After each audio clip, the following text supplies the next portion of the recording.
And ఇప్పుడు తారక్ గారికి mic ఇచ్చేద్దాము. అందరికీ నమస్కారం.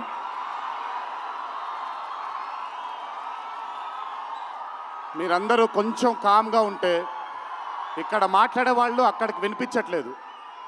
సో మీరెంత కామ్గా ఉంటే వాళ్ళకి నేను మాట్లాడేది కూడా వినిపిస్తుంది. ప్లీజ్.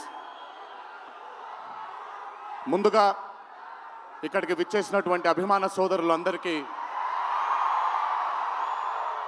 నా నమస్కారాలు. ఇక్కడికి విచ్చేసినటువంటి పాత్రికేయ మిత్రులందరికీ కూడా నా నమస్కారాలు.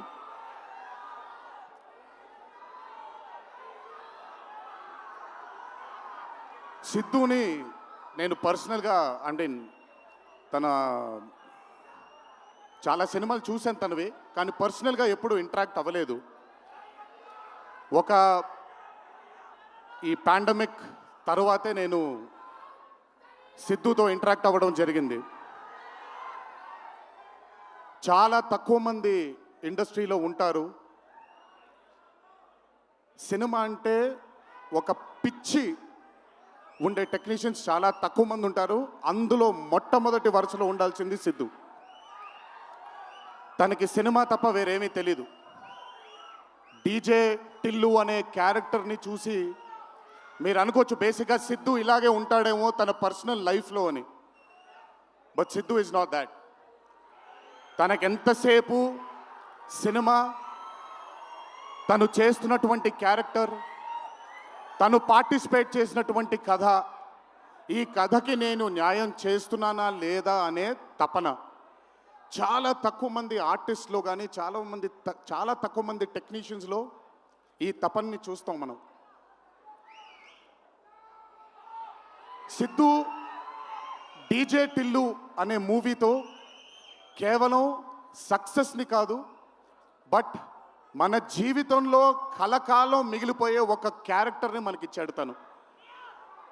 చాలాసార్లు అనుకునేవాడిని, అంటే నేను చిన్నగా ఉన్నప్పుడు టామ్ అండ్ జెర్రీ కార్టూన్స్ని బాగా చూసేవాడిని, పాపాయ్ అనే కార్టూన్స్ని చాలా చూసేవాడిని, హీమ్యాన్ అనే కార్టూన్ని చూసేవాడిని. ఇలాంటి క్యారెక్టర్స్ మన లైఫ్లో సినిమాల ద్వారా మిగిలిపోతే ఎంత బాగుంటుందో అని ఎప్పుడూ కోరుకునేవాడిని. అండ్ ఈరోజు టిల్లు కేవలం ఒక డీజే కాదు, టిల్లు కేవలం ఒక సిద్ధు జొన్నలగడ్డ కాదు, టిల్లు మన ఇంట్లో మన చుట్టూ తిరిగే మనిషి అయిపోయాడు ఈరోజు. Hats off to Siddhu, hats off to the whole team of DJ Tillu and Tillu square for creating ఒక క్యారెక్టర్ని మన ఇంట్లో ఉండిపోయి మన మనిషిలాగా మన చుట్టూ తిరుగుతూ ఉండే ఒక క్యారెక్టర్ని క్రియేట్ చేసినందుకు ముందు హ్యాట్స్ ఆఫ్ టు దెమ్. నవ్వించడం అనేది ఒక వరం, నవ్వకపోవడం ఒక శాపం. నాకు బేసిక్గా నేను నవ్వడం మొదలు పెడితే నాకు ఆపుకోవడం చాలా కష్టం. నేను అదుర్స్ చేసినప్పుడల్లా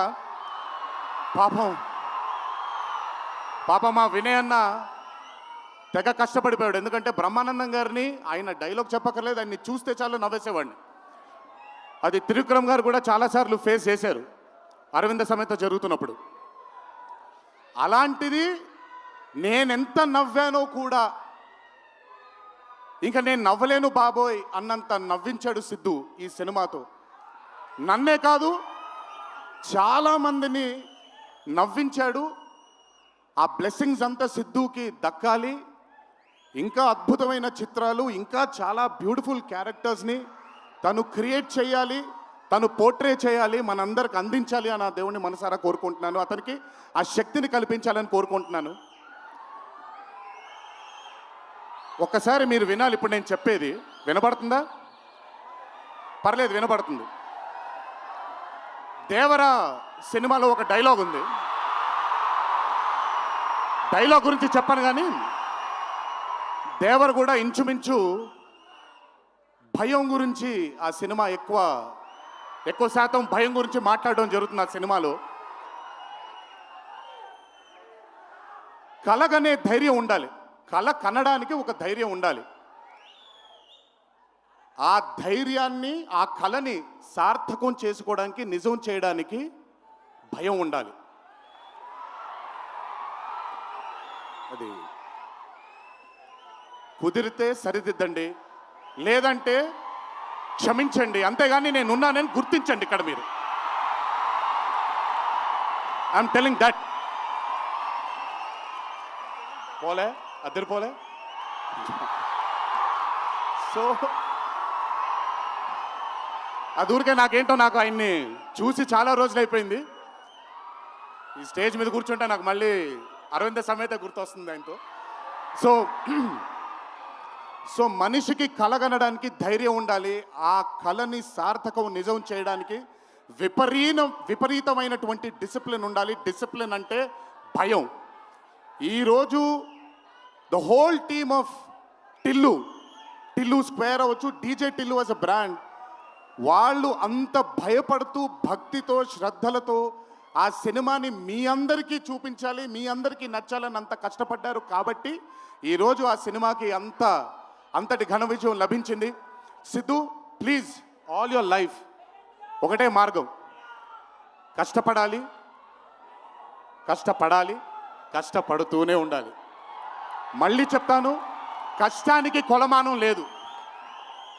నా కష్టం నీ కష్టం వేరు కాదు, కష్టం ఒకటే. ఆయన పడినా నేను పడినా విశ్వక్ పడినా అందరికీ కష్టంకి కొలమానం లేదు. ఎక్కువ కష్టపడ్డారు, తక్కువ కష్టపడ్డారు లేదు, కష్టపడ్డారు. ఆ కష్టాన్ని ఎప్పుడూ నమ్ముకో, it will always take you forward my love. నాకు చాలా నమ్మకం. నేను చాలాసార్లు విశ్వక్కి సిద్ధుకి చెప్పాను, నాకు మీ ఇద్దరిపైన చాలా నమ్మకం ఉంది. అంటే నేనేదో పెద్ద ఇలా అని కాదు, బట్ నమ్మకం ఉంది. రేపు పొద్దున ఇండస్ట్రీకి మీ ఇద్దరు కూడా చాలా హెల్ప్ అవుతారు. ఇండస్ట్రీ ముందుకు వెళ్ళడానికి, కొత్త ఐడియాస్ని, కొత్త థాట్స్ని ముందుకు తీసుకురావడానికి మీ ఇద్దరు కూడా మీ వంతు కృషి డెఫినెట్గా ఈ ఇండస్ట్రీకి పెడతారు. మీరు ఉపయోగపడతారు ఇండస్ట్రీకి అని చాలాసార్లు వాళ్ళకి చెప్పాను. ఈరోజు ఇద్దరిని అలా చూస్తుంటే నాకు చాలా గర్వంగా, చాలా ఆనందంగా ఉంది. ఇండస్ట్రీకి ఈరోజు ఇలాంటి డేర్ డెవిల్స్ కావాలి, కొత్త థాట్స్ని ముందుకు తీసుకొని వెళ్ళడానికి, కొత్త రకమైన ఐడియాస్ని ముందుకు తీసుకొని వెళ్ళడానికి. Hats off to both of them. అలాగే ఈ చిత్రానికి దర్శకత్వం వహించిన మల్లిక్ రామ్ గారు, it's not an easy task అండి. ఒక బ్లాక్ బస్టర్ అయిన చిత్రానికి మళ్ళీ సీక్వెల్గా మీరు దానికి దర్శకత్వం వహించడం ఈజీ టాస్క్ కాదు. Hats off to you and congratulations. You've done a great and an amazing job. అలాగే ఈ చిత్రానికి పనిచేసిన సాంకేతిక నిపుణులందరికీ, నేను ఇందాకే కాసర్ల శ్యామ్ గారితో మాట్లాడుతున్నాను. ఆయన రాసినటువంటి ఒక పాట చాలా ఇష్టం నాకు, బలగంలో ఊరు పల్లెటూరు అనే పాట నాకు చాలా ఇష్టం. నాకెందుకో ఆయన రాస్తుంటే మట్టి వాసన వస్తూ ఉంటుంది ఆయన దగ్గర నుంచి, ఆయన వాడే పదాల దగ్గర నుంచి. Hats off to Kasarla Shyam గారు, హ్యాట్స్ ఆఫ్ టు అచ్చు, hats off to all the other technicians, and special mention to Radhika and the Radhika, Neha గారు అండ్ అనుపమ పరమేశ్వరన్ గారు. they've done phenomenal job. Tillu తనకుండే ఒక వీక్నెస్ ఏదైతే ఉందో ఆ వీక్నెస్ని పర్ఫెక్ట్గా పోర్ట్రే చేయగలిగారు. వాళ్ళిద్దరూ లేకపోతే ఈరోజు డెఫినెట్గా ఈ చిత్రం ఇంత విజయం సాధించేది కాదు. వాళ్ళకు కూడా నా కంగ్రాచులేషన్స్ తెలియజేస్తూ, ఇక్కడికి విచ్చేసిన మీ అందరికీ కూడా నా ధన్యవాదాలు. ఒకే ఒక మాట, కొంచెం ఓవర్ అయిందని అనుకోకపోతే ఒక చిన్న విషయం చెప్తాను. ఈరోజు చొక్కా వేసుకొని వచ్చాను, చొక్కాకి కాలర్ ఉంటుంది. దేవరా అనే చిత్రం రిలీజ్ లేట్ అయినా సరే రేపొద్దున మీ అందరూ గర్వంగా కాలర్ ఎగరేసుకునేలాగే ఆ చిత్రాన్ని మీకు అందించడానికి, మా ప్రేక్షక దేవుళ్ళు అందించడానికి మేము ప్రయత్నిస్తాం. తెల్లవారితే ఉగాది, మీ అందరికీ ఉగాది శుభాకాంక్షలు తెలియజేసుకుంటూ, ఇంట్లో తల్లిదండ్రులు, అమ్మా నాన్నలు, కుటుంబ సభ్యులందరూ మీకోసం ఎదురు చూస్తూ ఉంటారు. ఈరోజు ఈ ఆనందాన్ని జాగ్రత్తగా ఇంటికి వెళ్ళి ఇంట్లో ఉండే కుటుంబ సభ్యులందరితో మీరు పంచుకుంటారు అని మిమ్మల్ని కోరుకుంటూ, మీరెప్పుడు ఇలా చల్లగా ఆనందంగా ఉండాలని ఆ దేవుణ్ణి మనసారా కోరుకుంటూ సెలవు తీసుకున్నాను. ఈ అవకాశం నాకు ఇచ్చిన టిల్లు టీంకి అన్నాను, కానీ ఈ అవకాశం నాకు ఇచ్చిన మా వంశీకి నా ధన్యవాదాలు తెలియజేసుకుంటూ వంశీ గురించి ఎక్కువ మాట్లాడిన, ఎందుకంటే వంశీ గురించి ఎక్కువ మాట్లాడితే దిష్టి తగలేస్తుంది తనకి. వంశీ ఇలాగే అద్భుతమైన చిత్రాలు తీయాలని అతనికి ఆ శక్తి వల్ల నా దేవుని మనసారా కోరుకుంటూ జై ఎన్టీఆర్. Thank you.